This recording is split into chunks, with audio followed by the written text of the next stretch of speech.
Namaste. Namaste. Jai Gurudev. Welcome to episode 11 of our Survive, Rise and Thrive series.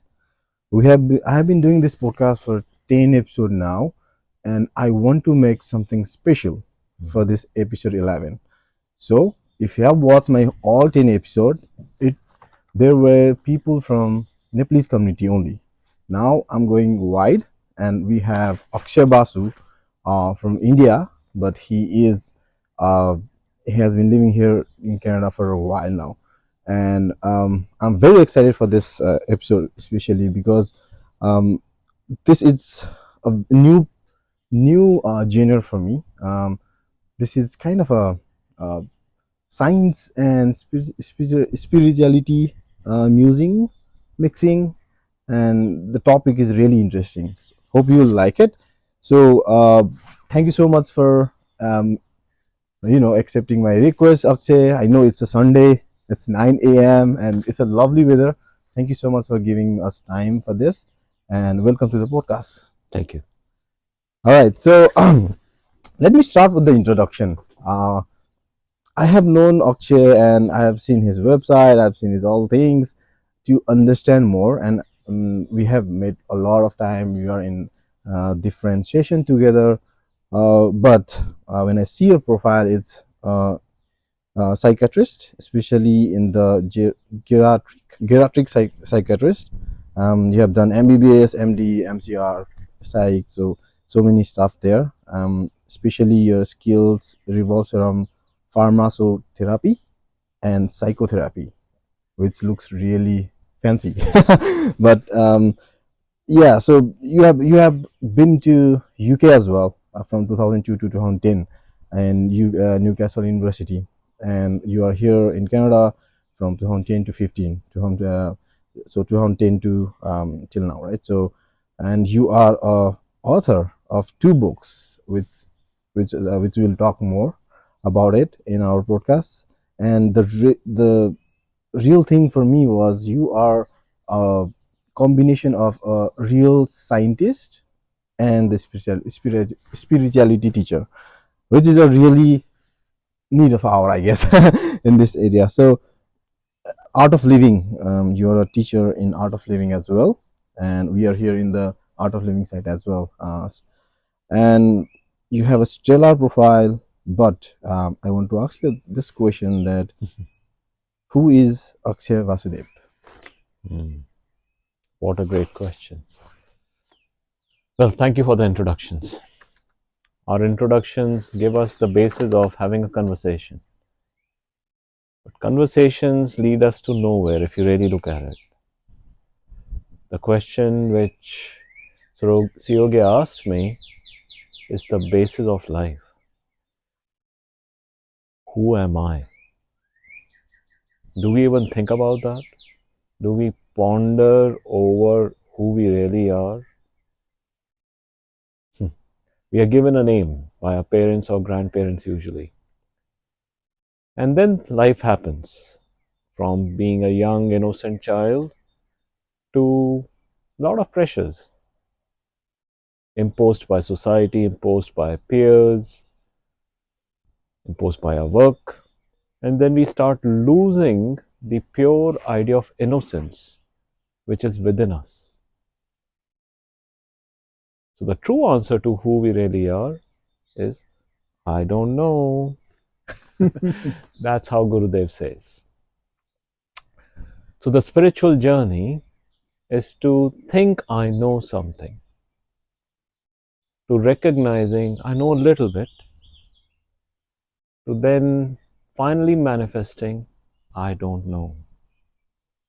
And that I don't know is poignant, is so deep and profound that it cannot be expressed in words.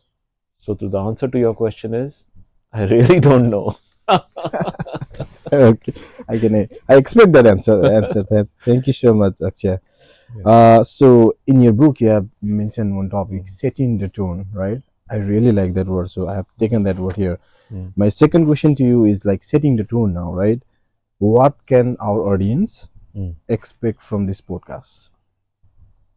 Well, that's up to you. You are asking me the questions. I will try and give the answers which come to my mind at the moment. Yes. The answers are in the question itself, our mind. So when you are using your mind, so you get to ask any questions, you are using your own concepts, your own ideas. You got 10 questions written up there. Mm-hmm. You come well prepared. I'm going to ask some questions and then I'm going to get answers. That's Mm-hmm. the tendency of the intellect. Draw some conclusion based on previous concepts it has done, it has accumulated based on its experiences in life. And then it thinks, I want to know a little bit more. That wanting to know is the natural pursuit of any human being, not any other animal, but just a human being. Mm-hmm. The more we want to know, hopefully we get the answer, I do not know. And then comes to a stage of letting go of that pursuit to find something to make us feel happy and joyful. Mm-hmm. Happiness is not knowing the answer to a question, but just being here right now in the present moment, which again Gurudev shares, Sri Sri Ravi Shankar, that the present moment is vast and deep. That's a very, very powerful statement if you think about it. Right here, right now, we are here. But we think time is linear. We are having an interview right now. We are Mm-hmm. chatting. We are just having fun. But is it really linear? Can't be. It doesn't sound right. If it was linear, I would have no memories of my past. How come memories are laid? How come, if my intuition becomes stronger, I can know about the future now itself? Mm-hmm. I can come to know about my past lifetimes if I've been meditating regularly. That means life cannot be linear, time cannot be linear. Whatever concepts on a lunar or a solar calendar we look at are just small time points, and time itself is a bit of an illusion because it keeps changing. What we expect on a particular day, we try and plan it. 9:30 I have to be here for an interview. 10:30 I have to do pickup of my groceries. But during that 1 hour, so much can happen without me realizing I was not planning this and yet it happened. When we open up our mind to the idea Mm-hmm. that this moment, this second, this hour has got everything within it, then time explodes. Mm-hmm. Then it's so much easier not to plan, just remain a witness to something which is profound but cannot yet be expressed. Isn't that amazing? Mind blowing. All right. So, as you have mentioned already, we have Guruji Sri Sri Ravi Shankar here with us, and by the grace of him, we are actually having this podcast. So, w- when people talk about see that okay, we are saying Jai Gurudev all the time, right? They think some kind of Sri Sri Ravi Shankar as a person, or we view him as a divine nature or tattva, right? But there are so many things that is there. So I want you to demystify this thing that who is Guru actually, right? And then Yeah. what is the point of saying Jai Gurudev every time we meet, right? So can you explain me us that thing? You can say anything. You can say good morning, and that's fine with Gurudev too.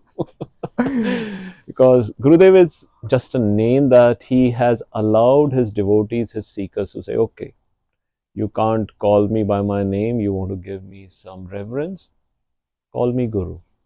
Okay, we want to have more fun, add the word Dev at the end, just to differentiate from so many other gurus in this world.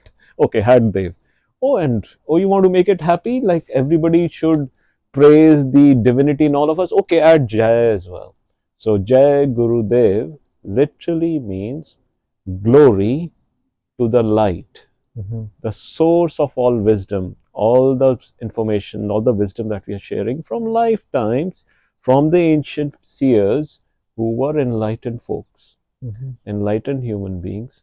So we are looking at that deep wisdom which does not have a name or a shape or a form, just a pure light of wisdom, which is beyond knowledge that our intellect has. It's there around us. So we just look at that unseeable light within us and in the teacher who is an enlightened master. So we are saying Jai to that. And Dev really means Devta. And what does Devta means? Angels as per Western philosophy. But it's much deeper in the ancient Indian subcontinent philosophy. That Devta are angels which are looking after this whole body, this whole universe, leave aside this world. When we start feeling gratitude to that divine perception, which we also call as Devi, Ma Shakti, everything is Dev. This whole world is being maintained by that Dev. If it wasn't there, it won't exist. Isn't that profound understanding that I'm not controlling anything? Everything is being controlled by the Creator, by the supreme divine consciousness, which has made this manifested just because it wanted to. No real reason. It's here, and you and I are part of it. We are just dancing. We are just dancing. Dev means playful nature. So if you see Gurudev standing on front of a stage, he always has some poses to remind us Dev is happening. Celebration is happening every moment. So Jai Gurudev. Wow, that's great. Yeah, thank you so much for that answer, Akshya. It really clarifies the doubt that people have regarding Jay Gurudev. So I want to go to the first book of yours, which is titled "Be Yourself," S as a capital, Spiritual Awakening for Everyone, February 2017, the year, right? So most of the people I meet so far have answers all the time. They don't have question at all. And it really bothers me sometimes, like how come people don't have answers, questions? So you mentioned spiritual awakening for everyone. Where do it start actually? And how does it progress over time, right? And also, can you share your pivotal moment in life that led to this transformative spiritual awakening in your case? Yeah. More we examine life ourselves, just a gentle sense of inquiry. Why am I here? Why are things around me happening the way they are? Why is my cat who's running around catching a mice? What makes him do that? Why am I attracted towards something and I hate something? These are questions we all had. We had them as young children. As babies, we had no option but to inquire from our parents. Why is the moon round? I remember my 19-year-old daughter now would look outside. Why is the moon white? She would look at it. And I would say, it is. I had no answer for it. Why am I hungry? You are. Right? So we had those questions. And somehow that innocence got lost. And the spiritual seekers of the yore from the past said, never lose that innocence. And if you lost it, if you're looking for your answers today, that's great. It's coming back to you. Let not the conditioned mind make you feel that you know everything. That's the key point. We think we know everything, coming back to your point, because we have become conditioned to know so that I can share my knowledge and do my work. You see now the limitation? Yes. We know only for our work. We do not know anything beyond that. Mhm. Our life becomes 9 to 5. Pure stupidity. So open up your mind.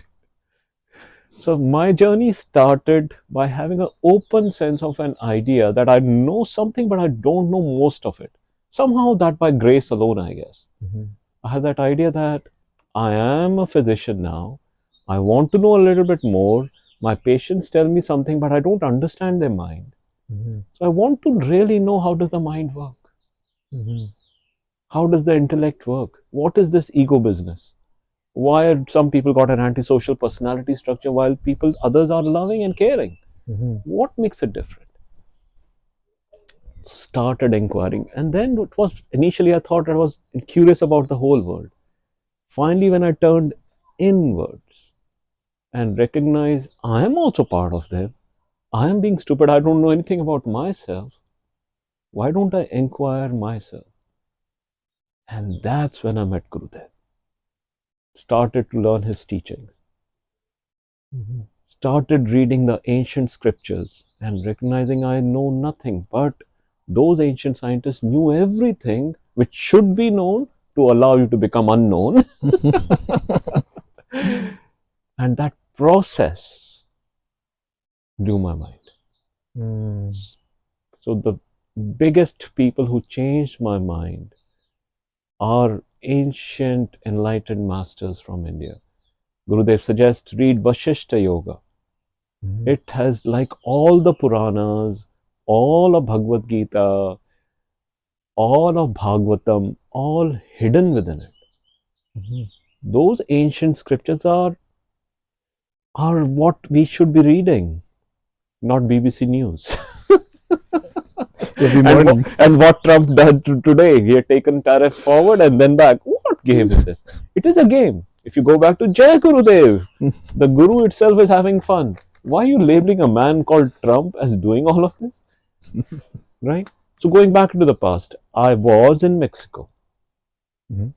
was with my family, had been reading Swami Yogananda Paramhansa's book, and there were mystical things written in it. Mhm. And I was enjoying the mysticism. I always was keen on mysticism growing up. I realized that now. Mhm. And then I realized people have special powers. Mhm. And God played a game with me. He gave me special powers that day for nearly 5, 6 hours. And some powers persisted for a few weeks, even, Wow. where I felt that the whole world is actually one, but in a very sexual way. That I was having a prolonged orgasm and I didn't know why, but it was special. Mhm. And I knew this was not going to last because this can't be the truth. People are not going around having orgasms all the time. Yeah. It is just the skin. One Mhm. of the senses has got stimulated and it is heightened to such an extent that I'm Mhm. finding some idea of bliss. Mhm. And then I recognize I need to find true bliss. This is illusory. It came and it went. Yeah, it went for so many days. So what? The questions started to come. Who is making that bliss happen? What Mhm. is that factor, that energy, that force which makes this world work, which makes my body work? Mhm. And then the journey happened. The second book happened. I'm sure you're going to ask me about the second book soon. Yes. Yeah. Thank you so much for sharing your personal journey there. So I like to view things from the high level perspective, like Mm. eagles, bird eagles point of view. And I remember you telling me there are 7 layers of life that's written in their book as well, in your book as well. Those are like quickly physical body, breath, mind, intellect, memory, EZO, and then there's the self and soul. I'm trying to connect the dots here, like the true nature and these 7 layers, right? I'm not I can we cannot explain everything here, the 7 layers of life, but I would like to ask you this question, what does this 7 layers of life, these things, and true nature, what is the true nature of our life, right? And can you share a few examples of how do you achieve that? right? From my personal view, I would like to share my thing as well. um, I do a lot of self discovery. So right now it's I am an overthinker, and I do a lot of same self discovery, as in like self inquiry. um, that mode where I ask this question, who am I? Nowadays I'm asking what makes me who I am, so those kind of questions often. And what is my true nature, like you said, right? I would like to see me rising above those likes, dislikes, ego, and like you said, societal conditions, right? But I'm still in that mode, and I want to be in this mode itself, right? But can you explain the true nature of us in brief? Hmm. Okay, I'll try in brief. You got a hands? Look at your hands right now. Look how exquisite the lines are. Remember that these hands have been created by the Creator. And he, she, it, whatever you believe in, has made this body right now. And it is functioning right now. You have a physical body which your eyes can see, and all the senses remind you that you are here. You're existing here right now. Everything has a role and a function in this whole universe because of this existence principle. Mm-hmm. So, existence is like the tip, is the depth of the iceberg, Mm-hmm. something which is making the outer manifested world become apparent. Mm-hmm. Existence is the basis of all life. Mm-hmm. You cannot describe existence more than it is existing. If I make a further attempt, I will fail because it is very profound. But that's what the ancient scientists found, that existence is the basis of this creation, which now modern science is saying could be dark matter, could be dark energy. The Big Bang theory is gone now. I hope you heard about it recently. Big Bang theory does not exist.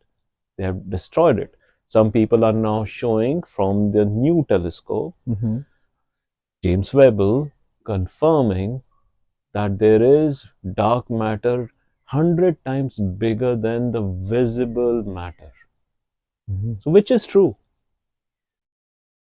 What we can see or the dark matter? Mm-hmm. In the ancient scriptures, that dark matter is described as Chit Ghana, solidified consciousness. Mm-hmm. That is what Shiva Tattva is all about. Pure consciousness, which during deep meditation you will experience for itself when you let go of the idea that I am this physical body.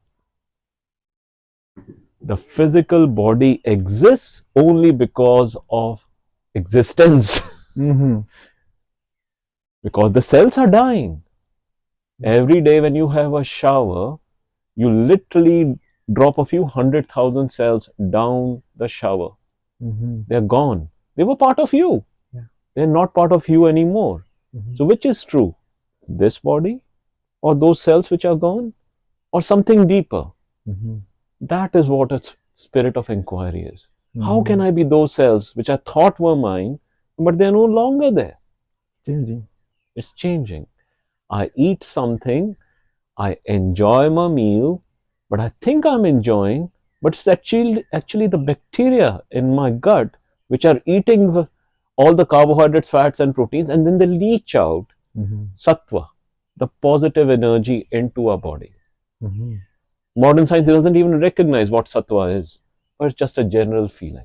Mm-hmm. There's no instrument to measure sattva, but you yourself can feel sattva, Mm-hmm. feel that positivity when you had a good meal, a healthy meal, a vegetarian meal, non processed meal. Mm-hmm. But if you have only pizzas and burgers, you know how it feels.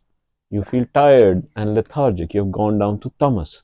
So these words, sattva, rajas, and tamas, are ways of defining that energy which are part of the Dev, the world.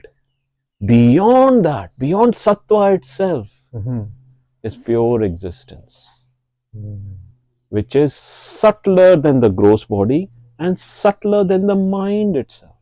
The mind is part of the subtle body, which you can't see or feel or hear. But it is processing everything that the gross body is seeing and interacting with. So that's why I divided into three layers: gross, subtle, causal. And finally is pure Satchit Anand, existence, awareness, and bliss, which cannot be expressed but can be 100% experienced. Yes. And we find that when we do a profound meditation like Sudarshan Kriya Yoga, Sahet Samadhi, Sanyam program from Art of Living, or any other meditative courses that you're doing. Of course, me being a devotee of Gurudev as well as a teacher with the Art of Living Foundation, I'm going to propose, please do part 1 course. Start your journey now, and then you'll understand where I'm coming from. Yes. I think the best thing about the Art of Living for me is the experience-based learning. You experience it and then you progress, which is a really good thing. Let me go to the another question, probably the last question from first book. So I think this is the context is already set here. You have a bite-sized ancient with wisdom from Vedanta, right, in this book, and you have done extensive mental health research in the science field as well, right? So there are two words, very important words. The first one is Vairagya, which loosely says dispassion, and there is Abhyasa, which is a practice. So from a practical point of view, how can one leverage or bring into their life the Vairagya aspect and Abhyasa aspect? Can you explain me in the practical example for our audience? So, Yogya, look at that bird. Uh-huh. Define it to me. What is it? Oh, it's a moving object. Okay. Tell me more about it. It has a lot of different colors. What colors do you see? I don't know the exact color, but yeah, it looks really beautiful. Doesn't it? Yeah. So, bit of brown. Tell me Brown. more colors. Be Yeah. more detailed. Brown, a little bit of kind of blue. Yeah. It's very colorful. The body is really colorful there. Yeah, and it's making sound. Yeah, a little bit of sound. Yeah. Do you see it running away? It's sitting there. Sitting there. No, it's not. It's not scared. Uh-huh. Why do you think so? It's not scared. Most birds, they run away from human beings, right? This one is choosing to be with us for the sake of this conversation.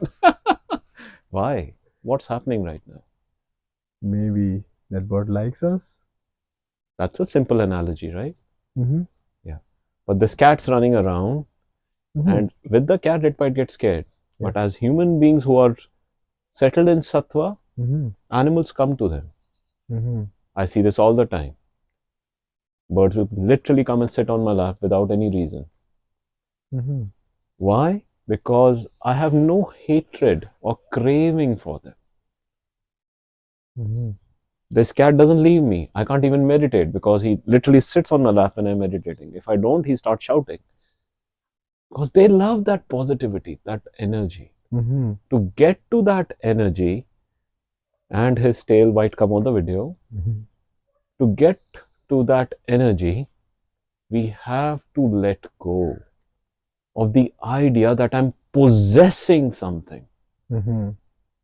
Vairagya literally means let go of the idea that you need something to make you fulfilled. To possess and hoard. That's what we are literally doing in life if we are not a sincere seeker. We go to a job, 9 o'clock, I'm expected to open up my computer, check my email, respond to queries, and get on a project. Broadly speaking, everybody's on computers now, right? Mm-hmm. Who designed the computer? Human. Look, it's come here to lay eggs. Oh, yeah. It's sitting there. It laid the nest last spring. It's come back. Mm-hmm.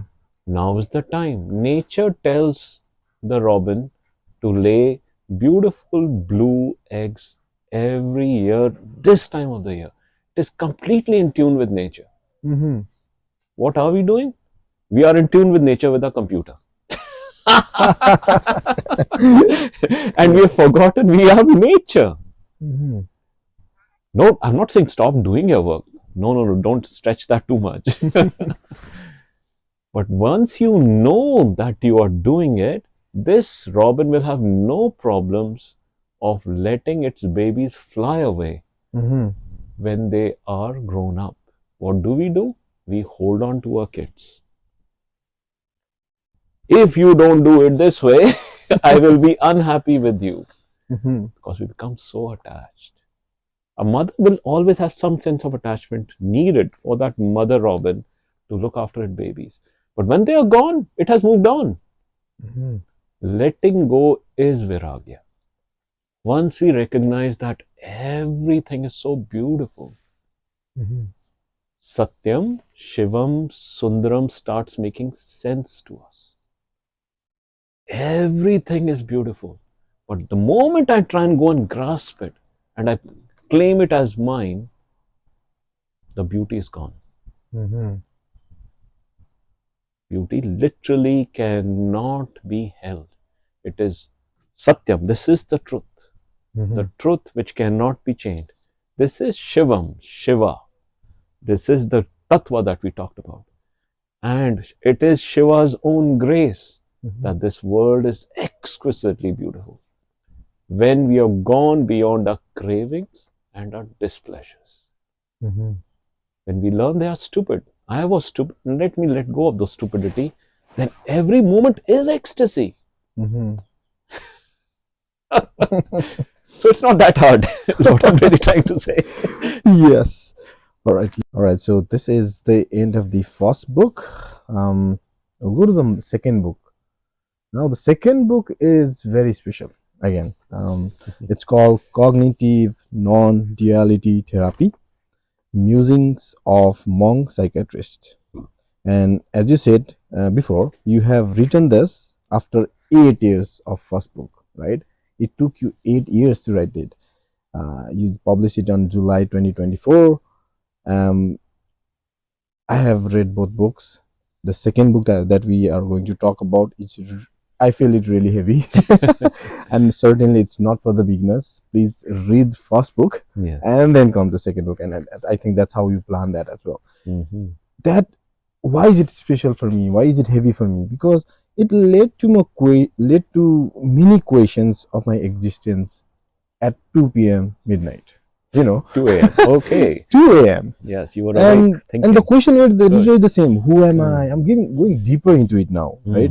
Who So, like, who am I and what makes me as I am, right? That were like general questions. The second book is kind of going deeper in the sense that who is asking this question now, right?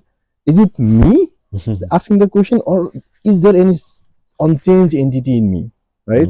Like the concept you explain, experiencer versus experiencee. So let's start with the question itself from the title. What is cognitive non-duality therapy? So I did some research. Like, there was a term called cognitive behavior therapy, CBT.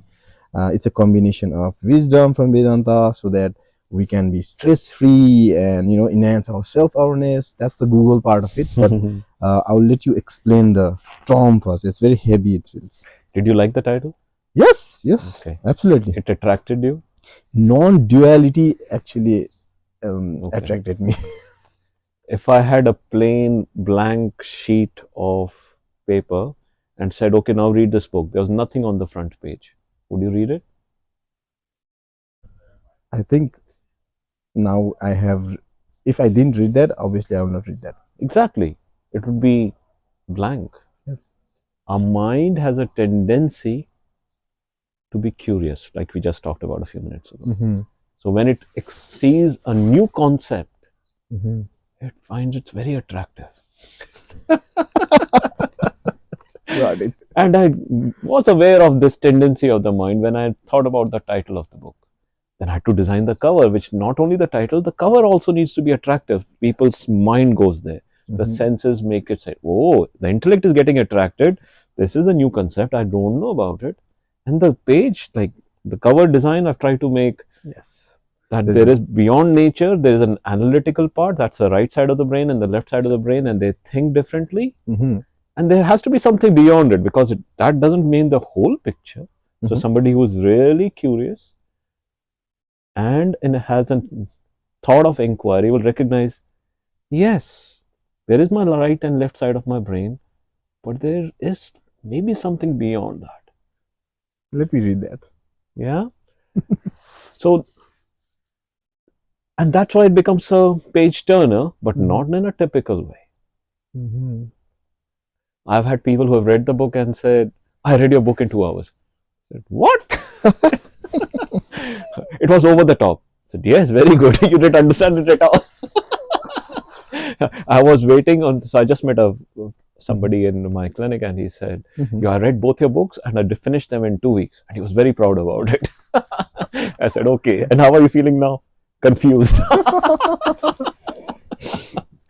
So that is the point. If you are confused, that's a good sign, Mm-hmm. because that means you are trying to break your old concepts. Yes. You have at least made an effort to acknowledge that you are living in concepts. Mm-hmm. Once you alone start inquiring, who am I, using a special logic, that's what this is called, vitarka, special logic. Mm-hmm. It's not kutarka, it's not bad logic. Mm-hmm. It's special logic that I don't know who am I, but by just inquiring who am I, as Ramana Maharishi said more than 100 years ago, Mm-hmm. just by using this way of asking who am I can get enlightened. I can get enlightened only by these three words. I don't need any special guru or teacher to tell me that. But then I have to do only that, Which is difficult. which is very difficult. So he was a shining example. He would sit and people would come and ask him questions and he would say nothing. He said, I've already said it. Who am I? Do it. And people keep looking at it. But he spoke through his vibrations, Mm-hmm. through the positivity, through his wisdom, which was flowing uninhibited. People would be in his presence and their concepts would break without even they uttering a word. Mm-hmm. You go to his ashram now in southern India, you have nothing but amazement when you enter it and bliss when you leave. Wow. That's the power of pure wisdom. Mm-hmm. You meet Gurudev, you have the same feeling. Mm-hmm. He's a living enlightened master right now. You can talk to him, you can visualize him, you can see him. And Gurudev has gone beyond just who am I. Mm-hmm. He brings devotion. He brings the ancient science of yogas in Patanjali Yoga Sutra. Mm-hmm. He gives the idea of Bhagavad Gita, because we are all extremely curious people. Yeah. We can't be like Ramana Maharshi, who's remaining silent for his life and he died. Some people got it, some people did not. Mm-hmm. But Gurudev says, choose any path. You want devotion? Choose devotion. Mm-hmm. We will just dance and have fun in satsang. You want to just have your intellect be stimulated and I want to ask the questions? Do that. Mm-hmm. Read Bhagavad Gita, read Vashishta Yoga, and do the who am I business. Mm-hmm. If you don't want that, you want a mixture of both, I'm here for you. Mm-hmm. So there, do seva all the time, helping other people, so you get more merit. And his emphasis is pure. Without meditation, you will get nowhere. Mm-hmm. What Ramana Maharshi was doing was sitting and meditating, even with his eyes open, because he had reached that level of bliss. But people who would go down in front of him, they had no option but to shut their eyes. Mm-hmm. They had to go deep into the subtle and the causal body and be with the self, and then start breaking up their concepts. Mm-hmm. That's the power of an enlightened master. We cannot get that by just reading a book without the grace of an enlightened master. So people who read my book and who had no idea they were reading it, they didn't know. I didn't never wrote it. When I shared it with Gurudev that my book is ready now, he said, "Is it?" And I realized, oh. Then he says to me, without reading the book, he says to me, "You didn't mention about breath work, did you?" My eyes opened up. Oh my God, of course. He's Antaryami. He knows everything. So I met him again 6 months later. Gurudev, is it ready? And then he looks at me. Said, okay, his grace is there. His blessings are there now. Time to publish it. Nice. Yeah. Wow. So it is blessed by an enlightened master. It's just there for people who go with a sense of devotion and deep inquiry. Things will change, but don't be in a hurry. If it took me 8 years to write it, take a few years at least to finish it. I'm gonna read it again. Like I finished it that in 1 month. I'm gonna read it again because Yeah. every time I read it, the bite-sized nuggets, right? The nuggets of wisdom comes in, right? And Yeah. every chapter is so connected with the previous chapter, and it's a journey, like you said. Yeah. It's a journey. Yeah. All right. Thank you so much. Although you didn't answer my question properly, but that's fine. We got the gist of it. You mentioned the breath work. What that was my second question actually. So this breath work, right?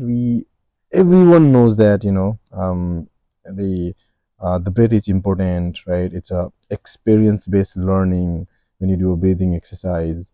Some might argue spirituality is to join meditation group to do the meditation and done, right?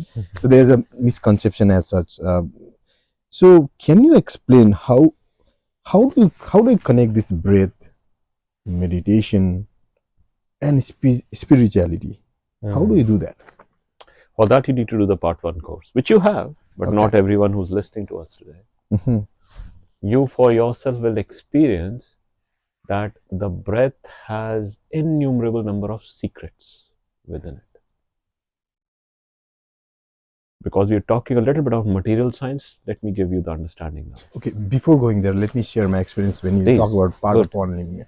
Part 1 course. So, so what happened was before joining my part 1 course, right? Art of Living part 1 course, my monkey mind was running here and there all the time, right? But when I did my part 1 course, something changed. And that is, I learned that when I bring my focus into this breath, like just breathe in and breathe out, it brings a mindfulness that I'm here, okay? I have to be in the present moment, right?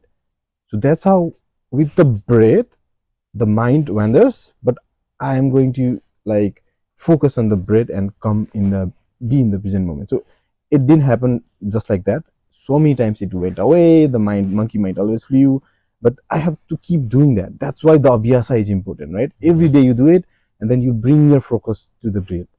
That's the experience so far from me. Beautiful. So I'll let you continue here. Yeah. This world is made up of 5 elements. We all know them, but just for the sake of revision, they actually go from here to top. Earth element, which is making you sit, you're here. Then water element, a little bit higher, which supports all the systems in the body, cardiovascular system, which includes the blood, the veins, the arteries, all of them. Just think about any fluid. It's water. Yeah. Go up higher, fire element, right in the tummy, the digestive system.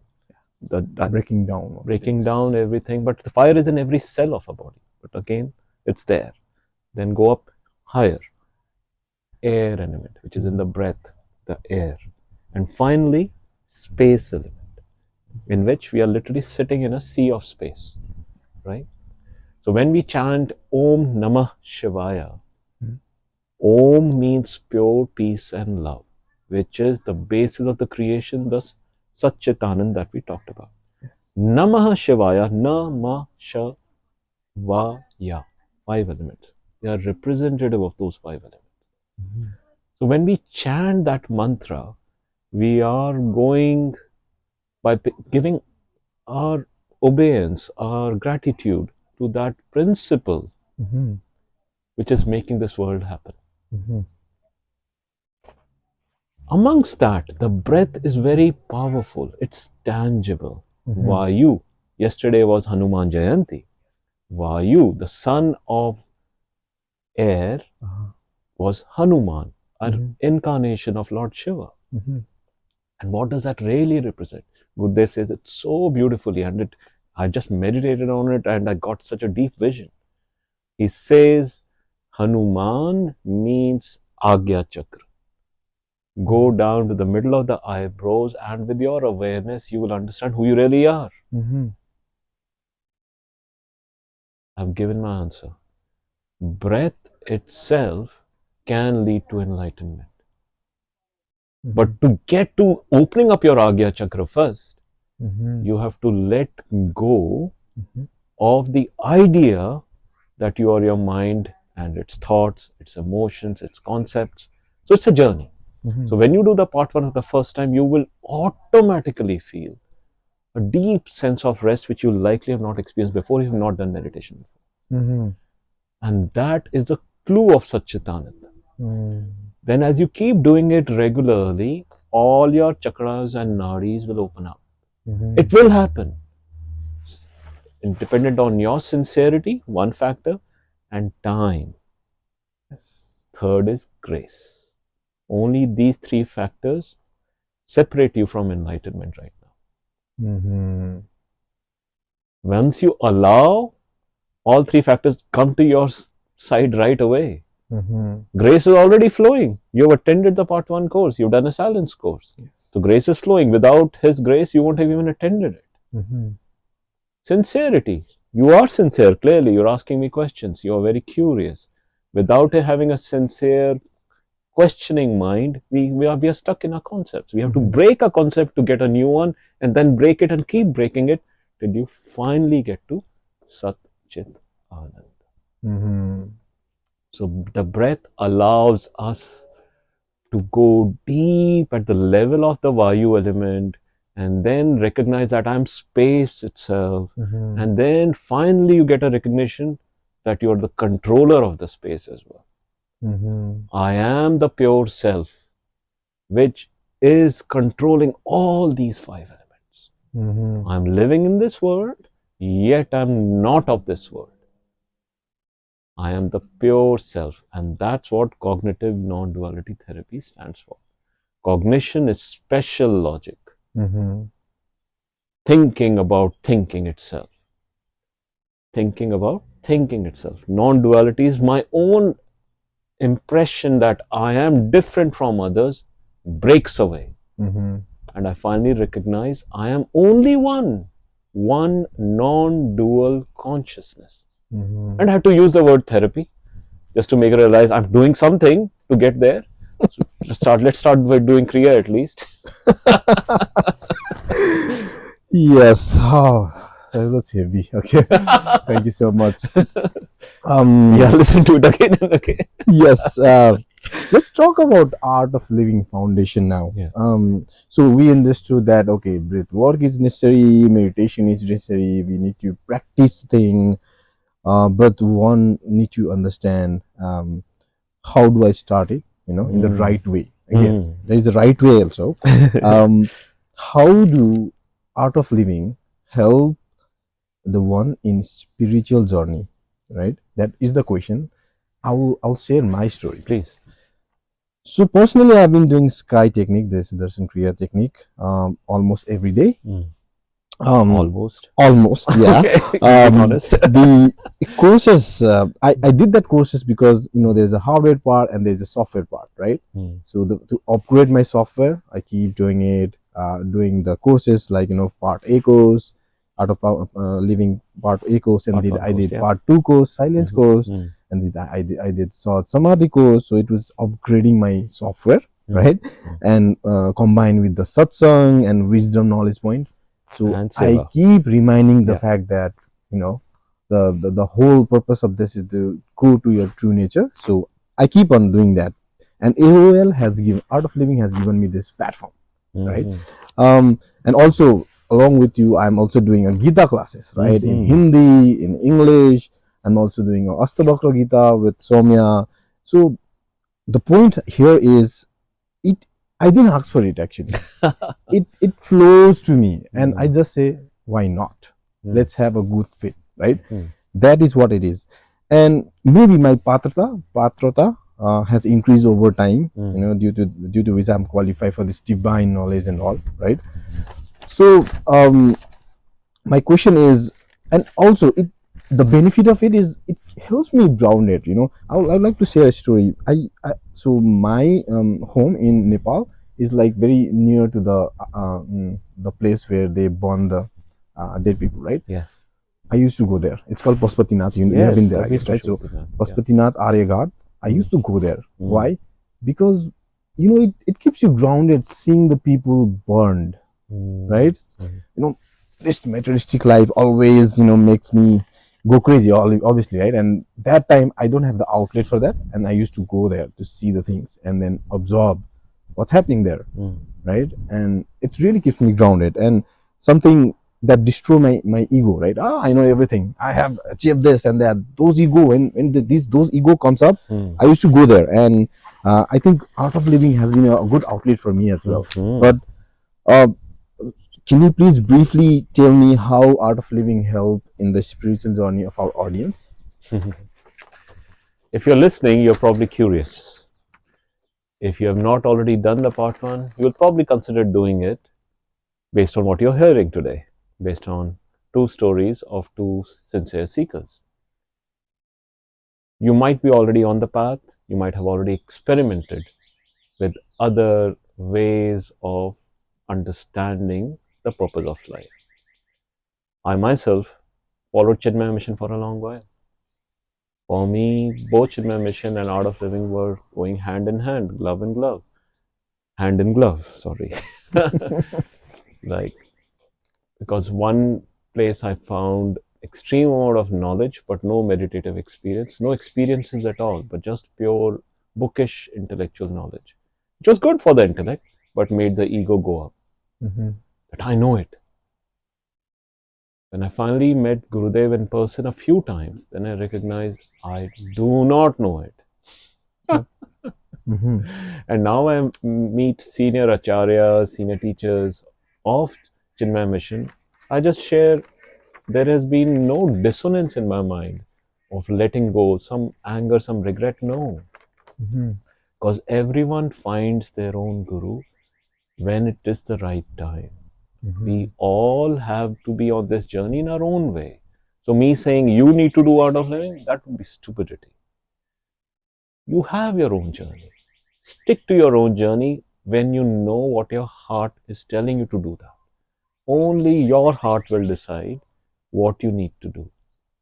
I'm not going to make you change your faith or your personality. Who am I? We already talked, I'm nothing. So let your own heart and the Supreme Being decide what's best for you. It is a journey which just takes a little bit of effort from your end. Most of it is grace. There is no reason why you are on this path, if you really look at it. Besides a sense of questioning, why am I here? There was no other qualification that you had to make you get here.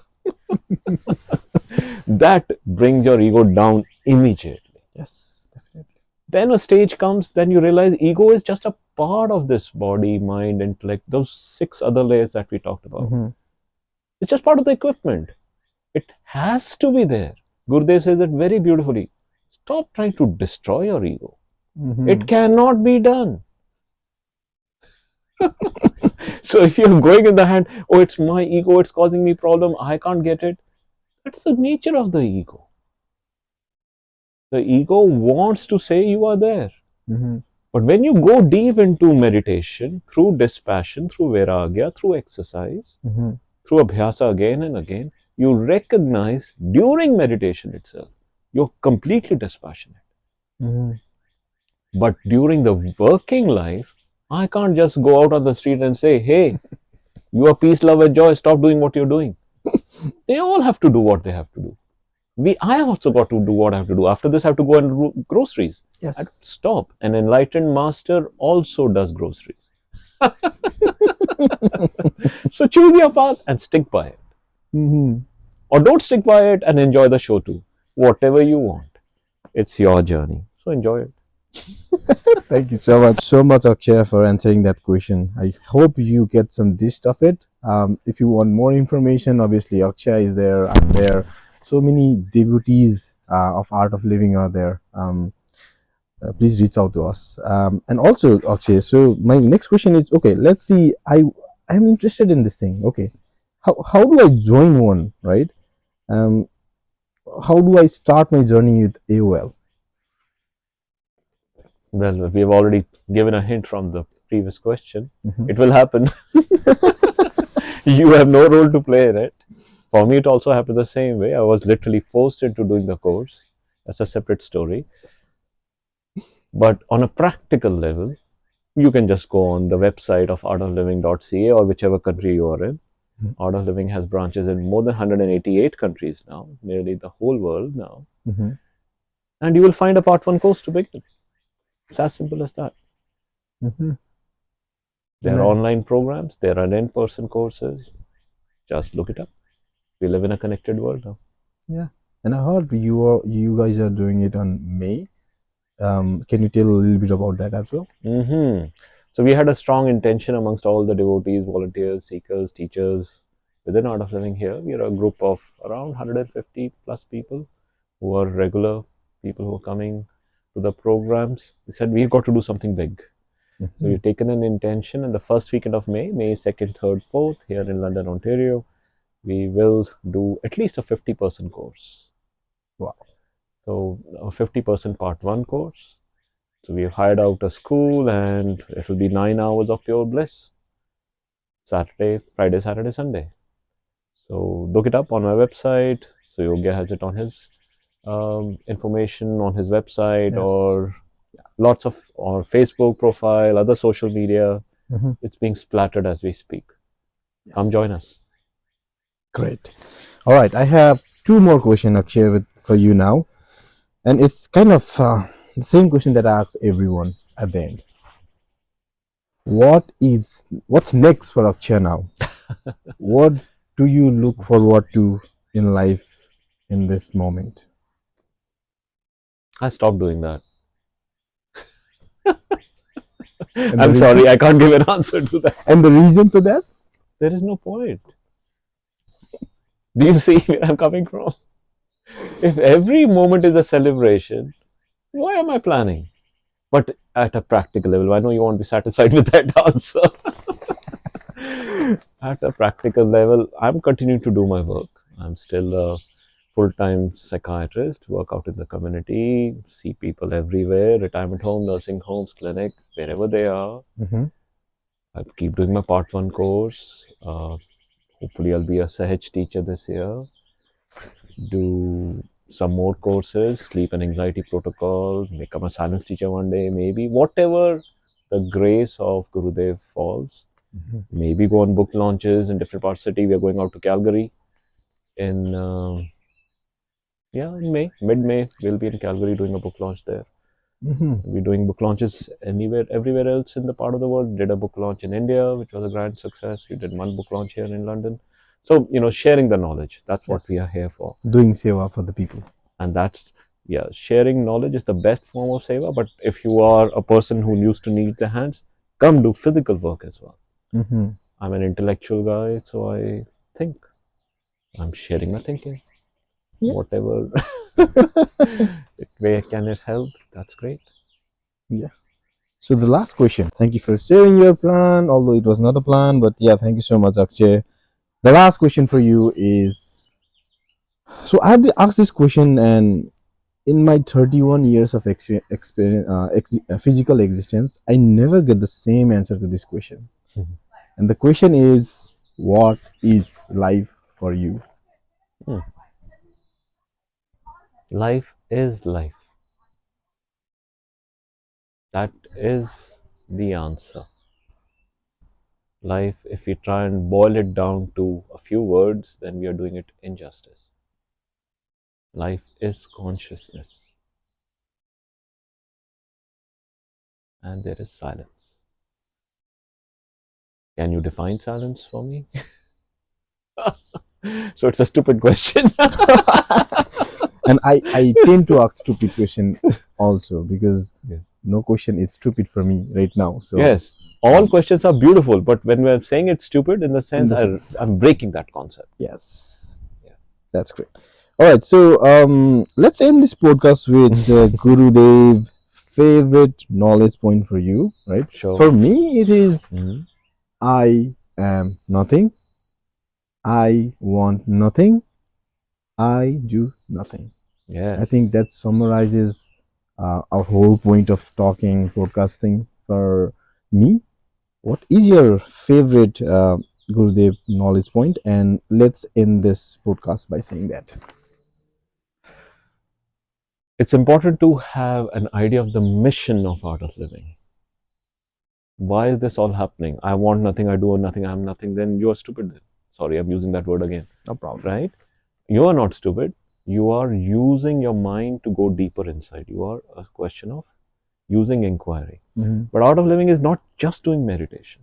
It is involved in huge amount of volunteering for the world. Be it any place where famine or any other natural disasters are there, art of living is present. Mm-hmm.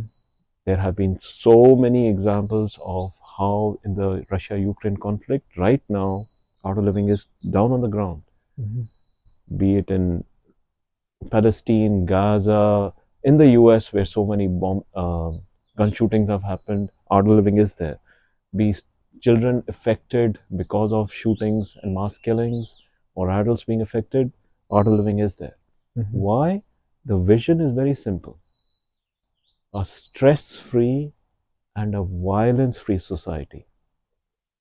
To get to that stress free society and a violence free society, we have to work on us first. We ourselves, the people who need to talk more, should become strong. What Mm-hmm. is currently happening is corruption has taken over our minds. Mm-hmm. It was predicted. This is Kali Yuga. Corruption has taken over. The positive sattvic people, they just want to meditate and do nothing. Mm-hmm. No. We, the people who are on this path, on this journey now, have to speak up and stop all injustice. But I cannot do that till I'm fully there. Mm-hmm. I have to be a very strong mind to fight like a tiger, Mm-hmm. because these forces are very negative and strong too. To become that, I need to recognize that this is a play. When I recognize it's a play, then I myself, my mind, my ego will not get rattled. Mm-hmm. So, to have a stress free society, I need to be a person, as a seeker, as a devotee, as a teacher, Mm-hmm. as a person who epitomizes those values, who lives those values, Mm-hmm. having fun and celebrating. And when it comes to work, I'm 100% there. Mm-hmm.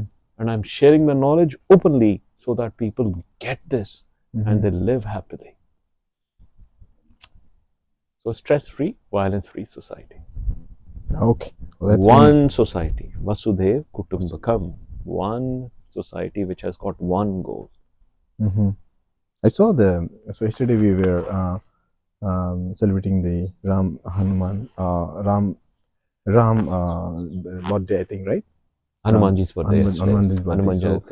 we Yes. saw the video of our guru talking about the Ayodhya's case. Mm. He is like a middle person to bring all those people in, and then it was so inspiring story, right? Yes. Somebody has to step up, and he chose to do it. And yeah, so like you said, oneness. That's the word, right? Okay, thank you so much, Thank you. Akshay. Thank you. And we'll end this by saying Jai Gurudev again. Jai Jai Gurudev. Gurudev.